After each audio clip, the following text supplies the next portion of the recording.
Now, on Enough Said, with K-Fans Dan Barrero. The number one cardinal rule should be, don't get defensive. And Justin Guard. You're talking about for next year, I'm the talking 2018 about Super talking Bowl? about for next year's Super Bowl. For I'm ours. talking about for our own, because now we're allegedly on the clock. Yeah. Enough Said. Of the day, it's about people's lives and the impact on their lives and the future of our country and our Constitution. This ruling does not affect the merits at all. It is an interim ruling, keeping the country safe.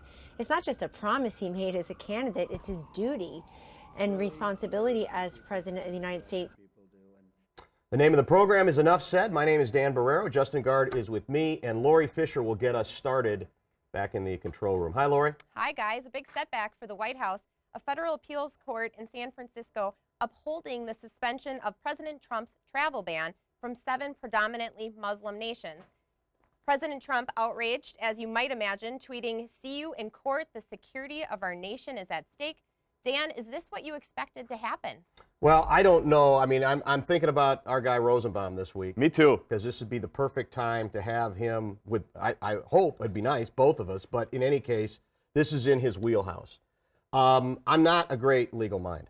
I don't think you're going to pretend to be a great No, I legal won't. mind. The people I've read who I tend to trust on these issues say that they believe this is an extremely flawed ruling that is really not constitutional on its base or in its basis.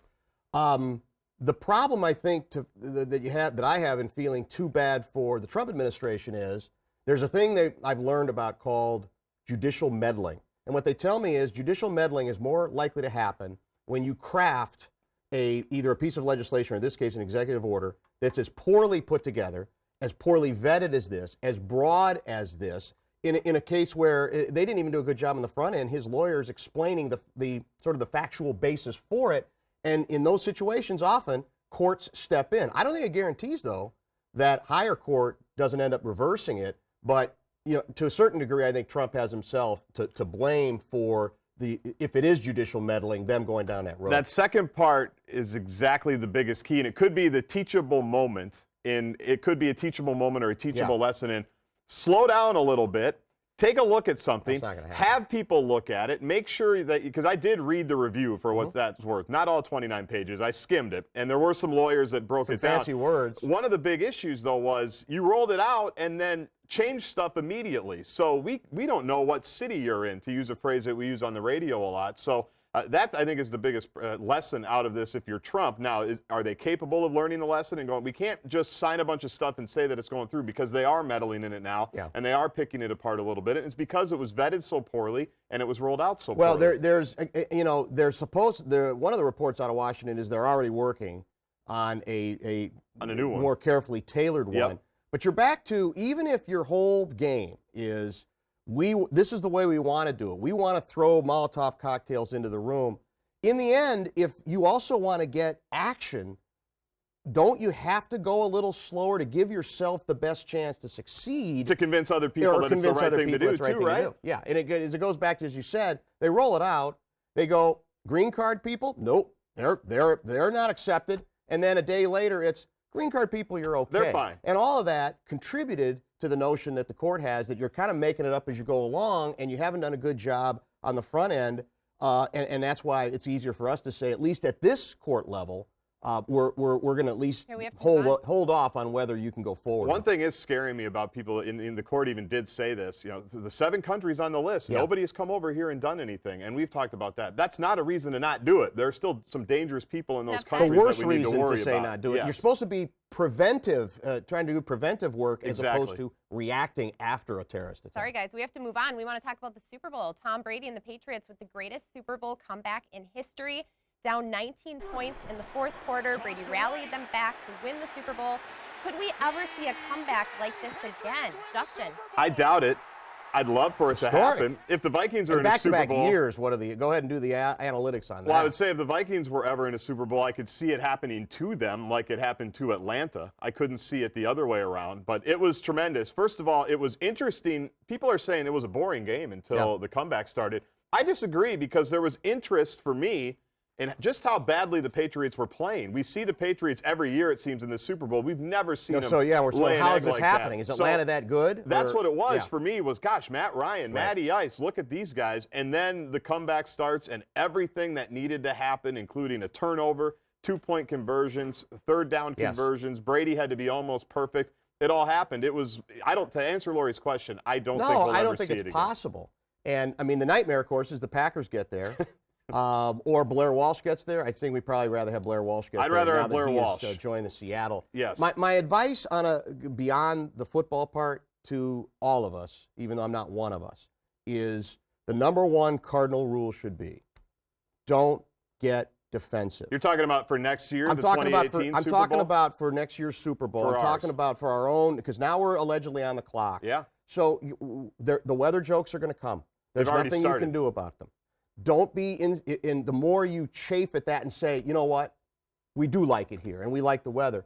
Just laugh with them. Have fun with that part of it. Because I think the town itself, even though the bowl's a lot bigger than we had it here this first time, is the perfect kind of town where it doesn't get swallowed up because you have a great downtown.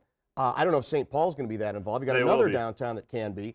And so it will not get swallowed up as it does in some cities. So I think we'll handle it. But let's not go down the insecurity train every time somebody does a joke about the weather, especially if we get a blizzard. How do you feel about forcing people to behave like we do in the winter? Like Nicollet Mall is going to be more or less a cross-country ski slope, where we're going to make people be outside. We're going to make them ice fish. We're going to make them do everything. Hashtag Bold North. Bold North Pep Rally today. It is. Yeah. And I know there's some at the Mall of America. And you mentioned St. Paul being the other downtown.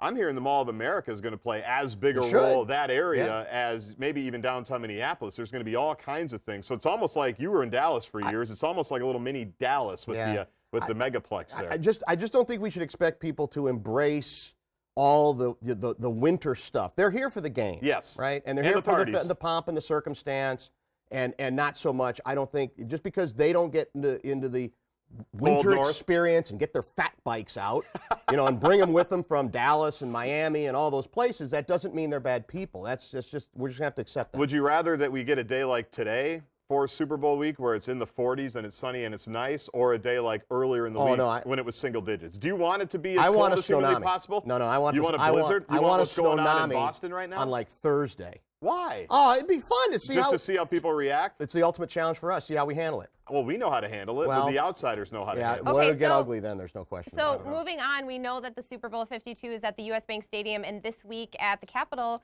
we learned of a third U.S. Bank Stadium that the state owns that's under fire now. It also came out that those two other suites were used for family and friends nearly half the time. What do you guys say about that? Not surprising, really. No. Not that devastating, though. I think we've blown this out of proportion. It's fun. It's funny. What are you, Governor Dayton's Bobo? No, but what we've talked about this since it broke. Was it dumb that they did this? Yeah, probably, but not Nobody as should go to jail. Not I as think dumb. We'll agree. And I'm actually a little skittish on this new legislation where we're cutting this department in half and people are going to lose their jobs over this thing. Like they had this. All of a sudden now they have this tight audit on everything and go, well, why do we have 5 or 7 people and why are we making double salaries? It's always good to cut. Sometimes there's a lot of fat. Can I read the governor, what he said? I expect a handful of legislators will ignore these accomplishments, talking about the whole stadium authority deal, the project, and instead deride and impugn the dedicated public officials who made these successes possible. Can he just go, why don't you just go ahead and bestow martyrdom status on Michelle Kelm-Helgen? And give her a statue? In all fairness, I know this is a big project, but we came up with $500 million. We did. And the Wilfs came up with the rest of it. Which then we get back to them with ticket fees. Exactly. Yeah. And by the way, how are they getting some of their money back? Stadium seat licenses, which the governor claims he didn't even know about. Right. So if they did such a good job, how did they not even bother to tell the governor of the state that this was a part of the legislation? Please. Yeah, communication allegedly was bad on that, although everybody had to know that there were personal seat licenses. That was the plausible deniability didn't Yes, test but didn't it work. was always the reaction to this, the reaction to the reaction, which is where these guys got in trouble. Because we've talked about this on this show forever. I don't really have a problem with, a couple of family members going every once in a while. As hard as Michelle Kelm-Helgen and Ted Mondale have worked, she wants to see Hank. And her daughter came back for Thanksgiving and had a hot dog and a Diet Pepsi and paid $20. It was that stuff on the back end where they completely blew it. You know what the mistake too was? What's the other that? mistake, if you want to be the cynic about it, and that's rare for me, was the mistake they made was not They invited apparently mainly DFL hacks. They should have mixed hacks. it up. If you go ahead and also invite the Republican Party hacks, good point. You got a better chance of the Republicans not being able to make hay on this because they were all there too. And don't be surprised in 2017 if people are going to notice when the elite, so to speak, kind of go through a loophole and get more perks and get more benefits than the average person. You squeezed the word in, didn't you? Oh, elite. yeah, PJ Fleck. Yeah, it's in my subconscious now. So do we, on this third suite, I'm still confused. Me Why too. did they have to buy one?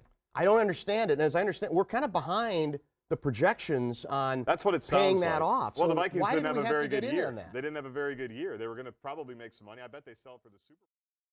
The reaction from everybody who loves baseball is, dumbest idea Travesty. ever. How could you ruin this Ruining game? the spirit of You're the game. making a mockery of it, all of that. Well, I think they know.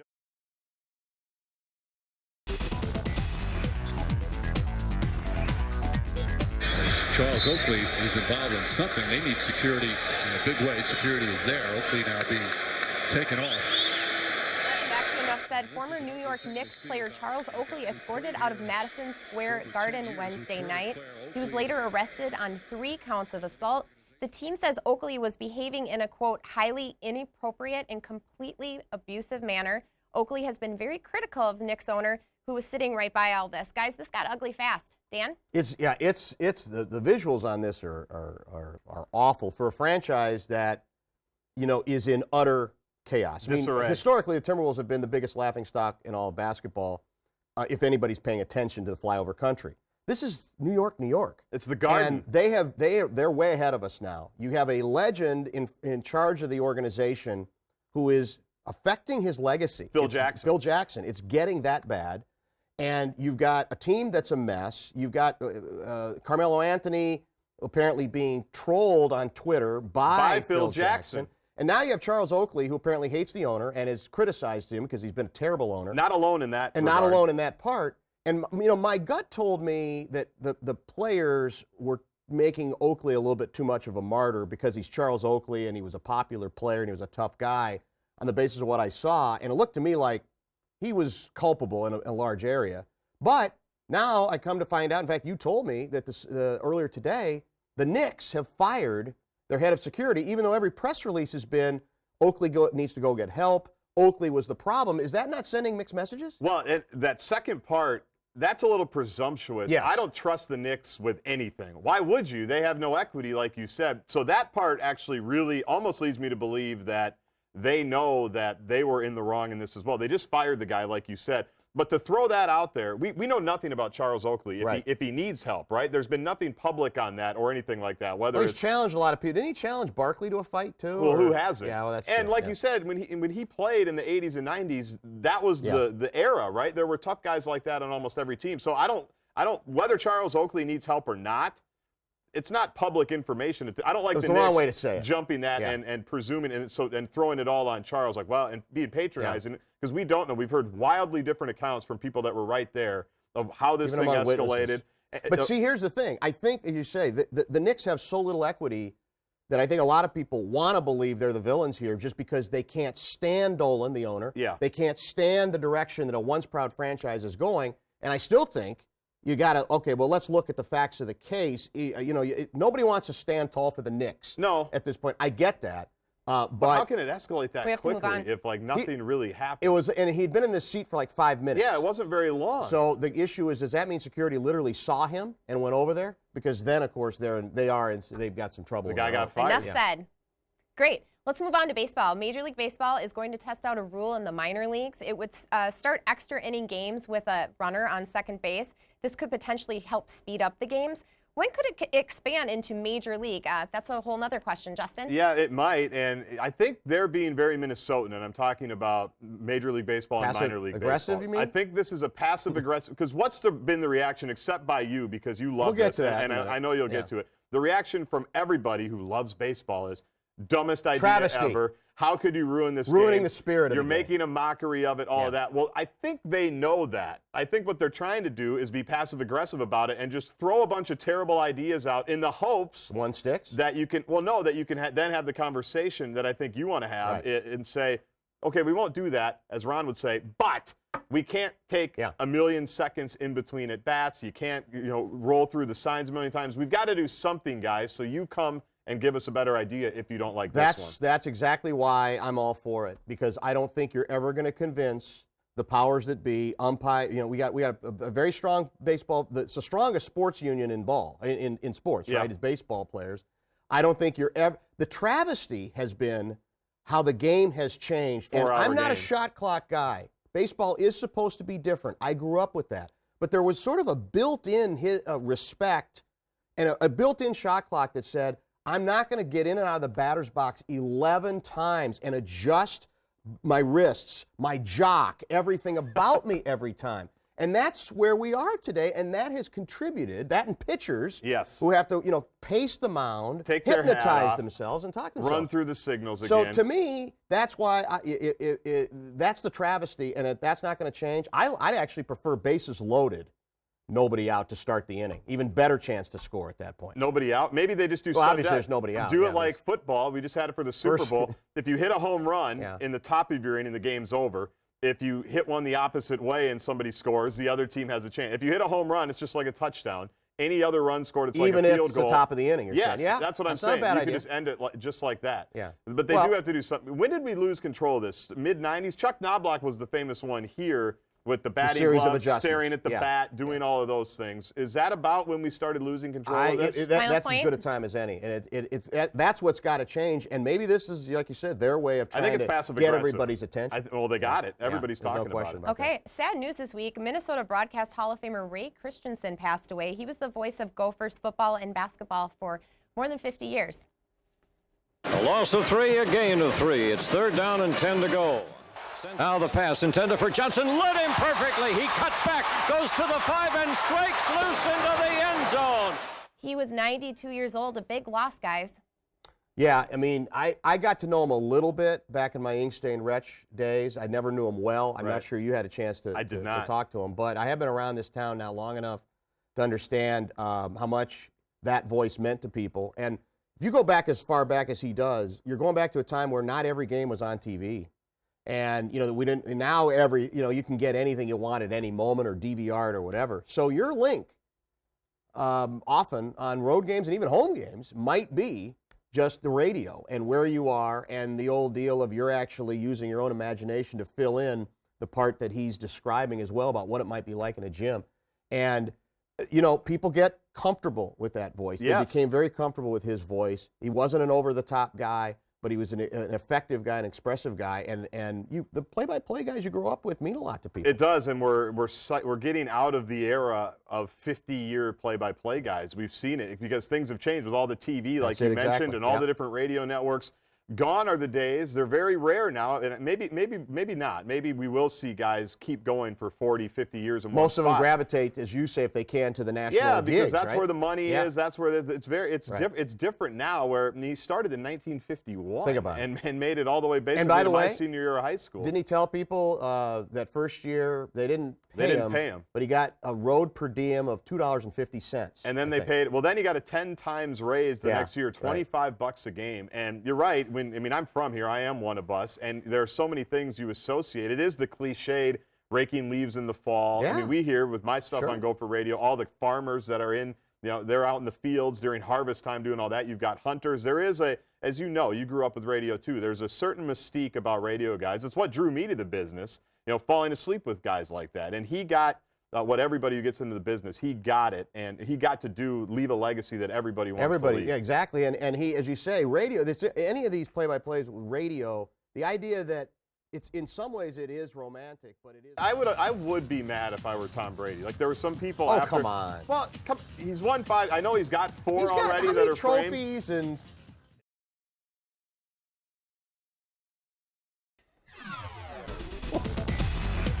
It's time for the lightning round. 2 Democratic state lawmakers are working towards legalizing marijuana in Minnesota. One bill would make it Minnesota the 9th state to allow recreational sales, and the other would put it on the voters to decide through a constitutional amendment. Dan. This is just not a real passionate issue for me. Well, it's coming. Medicinal, I get. The rest of it, I've mentioned my idea before. I like How about your idea. we compromise on the Sunday liquor sales and say you can marijuana sold only on Sundays. That'll be the day we'll reserve for marijuana. Booze will be the other 6 days. Well, you bring up the Sunday liquor laws. Can we get that done first and then move on to the other gateway drugs and the other things? And then we'll make money off of all of it. Yeah. We'll make more money off the booze. We'll make money off the marijuana. Taxes. Sundays. It's coming. That's it. Marijuana Sundays. They're big in the Fisher House. Marijuana Sundays. Apparently so. I think that's what they call it. I had no idea. No.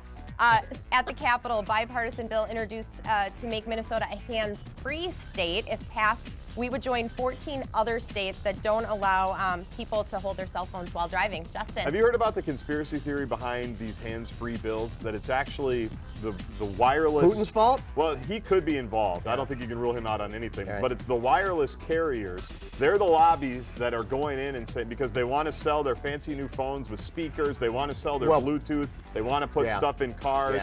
Yeah. They're trying to... So they're making it illegal to just use the old flip phone. Plus, I'm guessing... That's true. That's a decent theory. Plus, it may be their fear is that there's going to be at some point an effort to basically take phones out of cars totally, That's and that this is the better way to go. In all honesty, this is a good step. I have no problem with it. How does it get? Do we have the police though to actually enforce this and pull people over? Well, they're doing it for texting and driving. Yeah, they still have to look in. That's true. That's true. They got a lot of extra work to do. Next up, it's the case of the missing jersey. As we know, Tom Brady's jersey went missing after he put the T-shirt on. We're not sure if it's on the equipment truck, if someone stole it.